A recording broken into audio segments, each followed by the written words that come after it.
ഔറത്ത് ആണായാലും പെണ്ണായാലും ഔറത്ത് മറക്കണം. ഔറത്ത് അല്ലാഹു തആല ഫർളാക്കിയ സംഗതിയാണ്. അത് ഒരു വിട്ടുവീഴ്ചയുമില്ല. പുരുഷനെ സംബന്ധിച്ചിടത്തോളം മുട്ടുപുക്കളിന്റെ ഇടയിൽ മനുഷ്യന്റെ നമ്മുടെ വയറിന്റെ മുകൾ ഭാഗം മുതൽ നാഭിയുടെ മുകൾ ഭാഗം, പുക്കളിന്റെ മുകൾ ഭാഗം മുതൽ കാൽമുട്ട് വരെ ഫർളാൻ. അത് മറക്കൽ നിർബന്ധമാണ്. നിസ്കാരം ശരിയാവില്ല, അല്ലെങ്കിൽ ഇബാദത്ത് ശരിയാവില്ല. അത് കാണപ്പെടാനിടയായാൽ ഹറാമുമാണ്. ഭയങ്കര വിഷമാണ്. നിസ്കരിക്കാൻ നിൽക്കുമ്പോഴൊക്കെ തൊട്ട് മുമ്പിലുള്ള ആളുണ്ടാവും, അവരുടെയൊക്കെ ഇന്നർവെയറൊക്കെ കാണുന്ന രീതിയിൽ എന്തൊരു ആഭാസം. അച്ചോനെ, നിസ്കരിക്കുന്ന ഒരു മനുഷ്യന്റെ കണ്ണങ്ങോട്ട് പോവുകയാണ്. ഇങ്ങനെ പൊങ്ങാത്ത ട്രൗസറും പൊങ്ങാത്ത പാൻറ് ഇട്ടിട്ട് എന്തിനാ നിസ്കരിക്കാൻ വരുന്നത്? ഇത് ഇബാദത്താണ്. അതൊക്കെ ഒരു സ്റ്റൈലായിട്ട് ഇങ്ങനെ കിഴിഞ്ഞ് ചാടാൻ പോകുന്ന രീതിയിലുള്ള സ്റ്റൈലിലൊക്കെ കുട്ടികളൊക്കെ പാൻസൊക്കെ ധരിക്കാറുണ്ട്. എന്തിനാണത്? ആരെയാണ് നമ്മൾ ഇമിറ്റേറ്റ് ചെയ്യുന്നത്? നിസ്കാരമാണ്. നിസ്കാരത്തിൽ പുരുഷന്മാരെ സംബന്ധിച്ചിടത്തോളം ഒന്നുകിൽ നമ്മൾ ട്രൗസർ, നമ്മുടെ പാൻസ് പുക്കളിന്റെ മുകളിൽ എടുത്താലേ നിസ്കാരം ശരിയാവുള്ളൂ.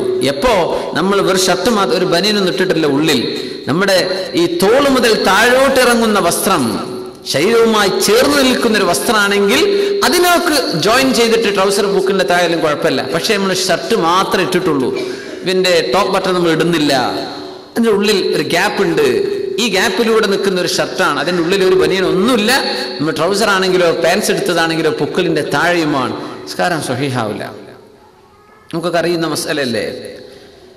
ബാക്ക്, നമ്മുടെ പുക്കളിന്റെ ഭാഗം മറക്കണം എന്ന് പറഞ്ഞാൽ അവിടെ മുതൽ ബാക്ക് ഭാഗം ഒക്കെ അതിൽ പെട്ടു. അതിൽ അങ്ങോട്ട് ട്രൗസർ താഴെ പൊങ്ങുകയും ചെയ്താൽ ആ ഔറത്ത് ഒരല്പം കാണപ്പെട്ട നിസ്കാരം ബാത്തിലായില്ലേ? ഔറത്തിന്റെ വിഷയം അങ്ങനെയല്ലേ, ഒരല്പം ഔറത്ത് നീങ്ങിയാൽ നിസ്കാരം ബാത്തിലായി. നിസ്കാരത്തിന്റെ വിഷയത്തിൽ പോലും അങ്ങനെയാ, പിന്നെ ബാക്കിയുള്ള വിഷയങ്ങൾ എങ്ങനെയാണ്? സ്ത്രീകളെ സംബന്ധിച്ചിടത്തോളമൊക്കെ വളരെ ഗൗരവത്തിൽ ഒരുപാട് വിഷയങ്ങൾ ഇൻഷാ അല്ലാഹ് സൂറത്തുൻ നൂർ അത് തന്നെയാണ് വരാൻ പോകുന്ന നിയമങ്ങൾ. നമ്മൾ ശരിക്കും മനസ്സിലാക്കണം, ഇത് പഠിക്കേണ്ട ഒരു സൂറയാണ്. ഇത് പഠിക്കുമ്പോഴേ നമ്മൾ ദീന് പഠിച്ചു എന്ന് മനസ്സിലാക്കുക. അപ്പോഴാണ് നമ്മുടെ നിത്യജീവിതത്തിൽ വരുന്ന കാര്യങ്ങൾ മനസ്സിലാക്കാൻ പറ്റുള്ളൂ. അള്ളാഹു തൗഫീഖ് ചെയ്യുമാറാകട്ടെ. മാ ശഫ വവസഫ മാ യസിഫു വയശിഫു. പെണ്ണുങ്ങളെ സംബന്ധിച്ചിടത്തോളം പുരുഷനും അങ്ങനെയാണ്. ശരീരത്തിന്റെ ആകാരം എടുത്തു കാണിക്കുന്ന ശരീരം, വളരെ ടൈറ്റ് ഫിറ്റ് ആയിട്ടുള്ള വസ്ത്രങ്ങൾ. മാ യശിഫു എന്ന് പറഞ്ഞ വളരെ ട്രാൻസ്പാരന്റ്, തീരെ ഇതില്ല. തൊലിയുടെ നിറം കാണിക്കുന്ന വസ്ത്രം ധരിക്കുന്ന പെണ്ണുങ്ങൾ കണ്ടാൽ വിചാരിക്കും ഇവര് വസ്ത്രമില്ലാതെ നടക്കുകയാണ്. അപ്പൊ നോക്കുമ്പോൾ അവര് വസ്ത്രമുണ്ട്, പക്ഷെ തൊലിയുടെ നിറമാണ്. എന്താ അതിൻ്റെ അർത്ഥം? എന്താണ് അവരതുകൊണ്ട് ഉദ്ദേശിക്കുന്നത്? മാ യസിഫു വയശിഫു ഹറാമാണ്. നമ്മൾ പറഞ്ഞിട്ടുകൊണ്ടൊന്നും എന്തായില്ല, നമ്മൾ ഒക്കെ ശരിയായി, അല്ലെങ്കിൽ ശരീരം മുഴുവനും മറച്ചിട്ട് ഒരു മുടി പോലും പുറത്ത് കാണുന്നില്ല, പക്ഷെ ഉള്ള വസ്ത്രത്തിന്റെ രീതികൾ അങ്ങനെയൊക്കെയാണ്. പിശാച് മനുഷ്യന് ഉദ്ദേശിക്കുന്ന വിഷയം ഇതാണ്. വ്യഭിചാരത്തിലേക്ക് എങ്ങാനും എത്തിപ്പെടാനുള്ള വഴികൾ എവിടൊക്കെ ഉണ്ടോ ആ വഴികളിലൂടെയൊക്കെ പിശാച്ചുണ്ട്.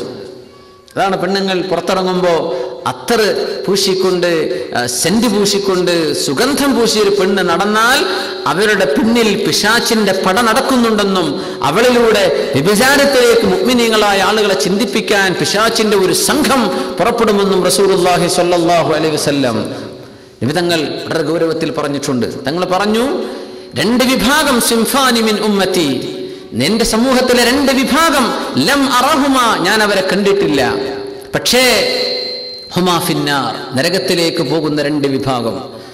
ഖൗമുൻ മഅഹും സിയാത്തുൻ കഅദ്നാബിൽ ബഖർ, പശുവിന്റെ ഒക്കെ വാല് പോലെ ചാട്ടവാറുള്ള ഒരു വിഭാഗം ആളുകൾ. യദ്രിബൂന ബിഹന്നാസ്, ജനങ്ങളെ അടിക്കുന്നവർ. ഹദീസിനെ സംബന്ധിച്ച് പല അഭിപ്രായങ്ങളും ആലിമീങ്ങൾ പറഞ്ഞു. ചില പിൻകാലത്തൊക്കെ വന്ന ചില നിയമപാലകന്മാർ, ആളുകളെ ചാട്ടവാർ കൊണ്ട് അടിച്ചിരുന്നവർ, ആളുകളെ പ്രഹരിച്ചിരുന്ന നിയമപാലകന്മാർ, അതാണ് അതുകൊണ്ട് ഉദ്ദേശം. അങ്ങനത്തെ ഭരണാധികാരികൾ, അങ്ങനത്തെ പട്ടാളക്കാർ, ജനങ്ങളെ അടിക്കുന്നവർ അല്ലാഹു സമ്മതിക്കൂല. അല്ലാഹു അവരെ പൊരുത്തപ്പെടില്ല, അവർ നരകത്തിലാണ്. പിന്നെ പറഞ്ഞ വിഭാഗം തങ്ങൾ പറഞ്ഞു, ഇതുവരെ ഞാൻ കണ്ടിട്ടില്ല, എന്റെ കാലശേഷം വരാൻ പോകുന്നവർ. നിസാഉൻ, ചില പെണ്ണുങ്ങൾ. കാസിയാത്തുൻ, അവർ വസ്ത്രം ധരിച്ചിട്ടുണ്ട്. ആരിയാത്തുൻ, പക്ഷെ അവർക്ക് വസ്ത്രമില്ല. വസ്ത്രം ധരിച്ചിട്ടുണ്ട്, പക്ഷെ വസ്ത്രമില്ല. മായിലാത്തുൻ, മുമീലാത്തുൻ, പുരുഷന്മാരിലേക്ക് കൊഞ്ചിക്കുഴയുന്നവർ. മുമീലാത്തുൻ, അവരിങ്ങോട്ട് ആകർഷിക്കണം എന്ന് മനസ്സിൽ കൊണ്ട് നടക്കുന്നവർ. സുബ്ഹാനല്ലാഹ്. അല്ലാഹു നബി തങ്ങളുടെ യാ നിസാ അൻ നബി, നബിയുടെ ഭാര്യമാരെ എന്ന് ഖുർആൻ വിളിച്ചപ്പെട്ടു. നബി തങ്ങളുടെ ഭാര്യമാർ നമ്മുടെ ഉമ്മമാരോട് നിങ്ങളിൽ ആകൃഷ്ടരാകാം. അങ്ങനെയാണ്. മനുഷ്യൻ വളരെ ദഈഫാണെന്ന് പറഞ്ഞ അർത്ഥം. ഖുലിഖൽ ഇൻസാനു ദഈഫ. നമ്മൾ വലിയ ഇൽമുണ്ട്, ബോധം നിസ്കരിക്കുന്ന ആളാണ്, ഒക്കെ ശരിയാണ്. ഒരവസരം, ഗിവൺ എ ചാൻസ്, നമ്മൾ എങ്ങനെ പ്രതികരിക്കുന്നു. ഭയങ്കര ഈമാൻ തന്നെ വേണം അവിടെ രക്ഷപ്പെടാൻ.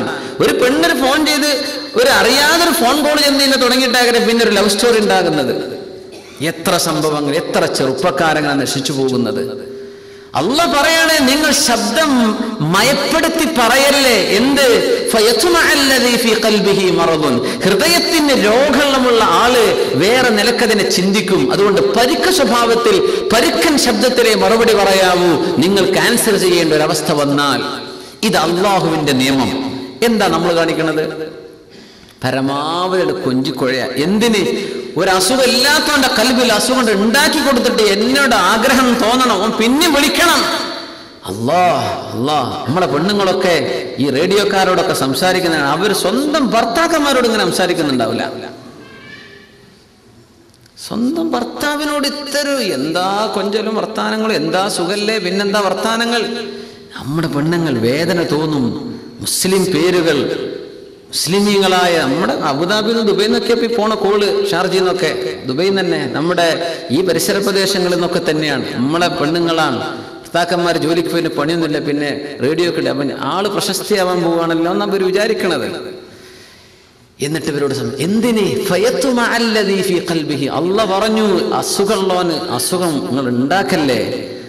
നമ്മൾ പെണ്ണുങ്ങൾ അസുഖം ഇല്ലാത്തവർക്ക് ഉണ്ടാക്കി കൊടുക്കുക. എന്നിട്ട് ശബ്ദം കൊണ്ട് ഉഷാറാക്കിയിട്ട് കൊഞ്ചി കുഴഞ്ഞു അത് പറയല്ലേ. അള്ളാഹുവിന്റെ നിയമം നോക്കണം. അല്ലാഹ് പറയാ, അള്ളാഹുവിന്റെ റസൂല് പറയാ, നരകത്തിലാണ് അവര്. മാഇലാത്തുൻ, കൊഞ്ചിക്കുഴയുന്നവരാണ്. മുമീലാത്ത്, പുരുഷന്മാരിങ്ങോട്ട് ആകർഷിക്കണം എന്ന് ആഗ്രഹിക്കുന്നവരാണ്. ഞാൻ അവസാനിപ്പിക്കാൻ വിശദീകരിക്കപ്പെടേണ്ട ഒരു വലിയൊരു ഹദീസാണിത്. അന്യ ആളുകൾ തന്റെ ഭർത്താവിന്റെ മുമ്പിൽ സ്നേഹം കാണിക്കേണ്ടവളാ പെണ്ണ്, ഭർത്താവിന്റെ മുമ്പിൽ അണിഞ്ഞൊരുങ്ങേണ്ടവളാ പെണ്ണ്. വീട്ടിന്റെ ഉള്ളിലാണെങ്കിൽ ആ കിച്ചണിൽ ഉപയോഗിച്ച അതേ വസ്ത്രവും, അത് നാറുന്നതും നാറാത്തതും വൃത്തിയുള്ളതും ഇല്ലാത്തതും ഒക്കെ ആയിട്ട് അങ്ങനെ കഴിയും. പുറത്തിറങ്ങണമെങ്കിൽ പിന്നെ എന്താ ഉഷാറ് പടച്ചോനെ. അവിടെ എന്തെല്ലാം ക്രീമുകൾ, എന്തെല്ലാം ലോഷൻസ്, എന്തെല്ലാം. സുബ്ഹാനല്ലാഹ്. ആർക്കാ ഈ പറഞ്ഞതിനർത്ഥം?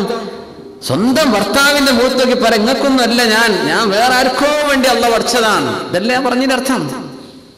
പുറത്തിറങ്ങുമ്പോ അവരുടെ അത് വീട്ടിന്റെ ഉള്ളിലെ നിന്റെ ഭർത്താവിനെ ഹലാലാക്കിയതും നിന്റെ ഭർത്താവിന്റെ സൗന്ദര്യം നിനക്ക് ആസ്വദിക്കാനുള്ളതും അല്ലാഹു പൊരുത്തപ്പെട്ടു തന്നതാണ്. അതൊന്നും അല്ല വേണ്ടത്. പുറത്തു മതി, അകത്ത് വേണ്ട. മുമീലാത്ത്. ബാക്കിയുള്ള ആളുകളൊക്കെ എന്നെ നോക്കണം. വിശുദ്ധ ഖുർആൻ പറഞ്ഞല്ലോ, വലാ തബറജ്ന തബറുജൽ ജാഹിലിയ്യത്തിൽ ഊല. നിങ്ങളിങ്ങനെ ജാഹിലിയ്യ കാലത്ത് പെണ്ണുങ്ങൾ ഇങ്ങനെ പുറത്തിറങ്ങി നടക്കുന്ന സമ്പ്രദായമുണ്ട്. പിന്നെ വലാ യദ്രിബന ബിഖുമുരി വലാ യദ്രിബന ബിഅർജുലിഹിന്ന വരാൻ പോകുന്നുണ്ട്. ഈ സൂറത്തുൽ നൂറിലാണ് ഈ ആയത്ത്.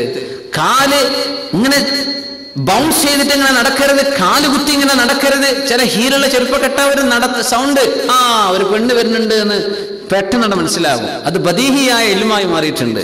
വേറെ തെളിവൊന്നും വേണ്ട. ആ ശബ്ദം അതൊരു പെണ്ണാണ്. അങ്ങനെ ഈ ശബ്ദം ഉണ്ടാക്കി വരല്ലേ. നിങ്ങൾ മറച്ചു വെക്കുന്ന സൗന്ദര്യം പുറത്തു വരാൻ കാല് ശബ്ദം ഉണ്ടാക്കിയിട്ട് നടക്കല്ലേ. വളരെ എന്താ ഇസ്ലാമിന്റെ മോഡസ്റ്റി. മാഇലാത്തുൽ മുമീൽ. പിന്നൊരു കാര്യം കൂടെ പറഞ്ഞു,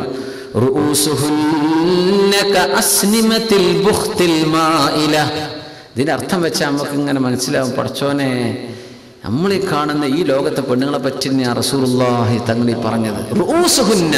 ഇനി അവരുടെ ഹെയർ സ്റ്റൈലാണ് നബി തങ്ങൾ പറയുന്നത്. അവരുടെ ഹെയർ സ്റ്റൈൽ കഅസ്നിമത്തിൽ ബുഖ്തിൽ മാഇല. ഒരു ഒട്ടകത്തിന്റെ പൂഞ്ഞ എന്ന് പറഞ്ഞ ഒട്ടകത്തിന്റെ ഹമ്പ് അല്ലെ, പൊങ്ങി നിൽക്കുന്ന ഒട്ടകത്തിന്റെ പൊങ്ങി നിൽക്കുന്ന ഭാഗമാണ് ഹമ്പ്. ഈ മുടിക്കെട്ട് ഒരു ഹമ്പാണ്.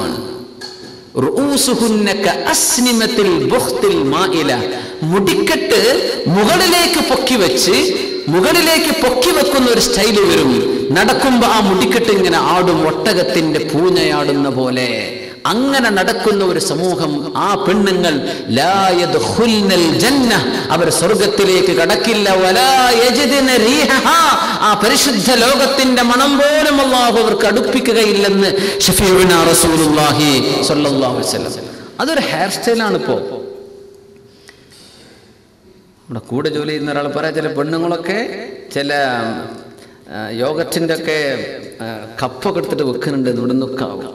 ഞാൻ വിചാരിച്ചത് ഉണ്ടോ, അതൊരു അല്ല. ശരിക്ക് പാലിൻ്റെ റൗണ്ടിലെ ബോട്ടിലൊക്കെ എടുത്തിട്ട് വെക്കുന്നുണ്ട് മുടിൻ്റെ ഇടയിൽ പൊങ്ങി കിട്ടാൻ വേണ്ടിയിട്ട്. ഈ ഹദീസാണ് ഈ പറയുന്നത്. ഭയങ്കര പേടിയാണ് കാണുമ്പോൾ. ഇങ്ങനത്തെ ഒരു ഹെയർ സ്റ്റൈൽ ഇപ്പൊ തുടങ്ങിയതാണ്. അറബ് ലോകത്തുണ്ട്, അറബ് പെണ്ണുങ്ങളിലുണ്ട്. അത് കണ്ട് നമ്മൾ പെണ്ണുങ്ങൾ കോപ്പി അടിച്ചിട്ടുണ്ട്. അങ്ങനെ ഈ സ്റ്റൈൽ വരാൻ പോവാണ്. എന്താണ് നിബിതങ്ങളുടെ ഡിസ്ക്രിപ്ഷൻ? ഒട്ടകത്തിന്റെ പൂഞ്ഞ പോലെയുള്ള മുടിക്കെട്ട് വരും, അതിങ്ങനെ ആടിയുലയും, നടക്കുമ്പോ അങ്ങനെ ആടിപ്പോകും. സുബ്ഹാനല്ലാഹ്, അങ്ങനത്തെ പെണ്ണുങ്ങൾ ഞാൻ കണ്ടിട്ടില്ല, പക്ഷെ എന്റെ ഉമ്മത്തിൽ വരും. അവർ നരകത്തിലേക്കാണെന്ന് നബിയുനാ റസൂലുള്ളാഹി. ചില പല വിഷയങ്ങളും നമ്മൾ കാണുന്നതൊക്കെ ശരിയാണ് എന്ന് വെക്കരുത്. അത് ശരീഅത്തിന്റെ നിയമം എന്താണെന്ന് മനസ്സിലാക്കുക.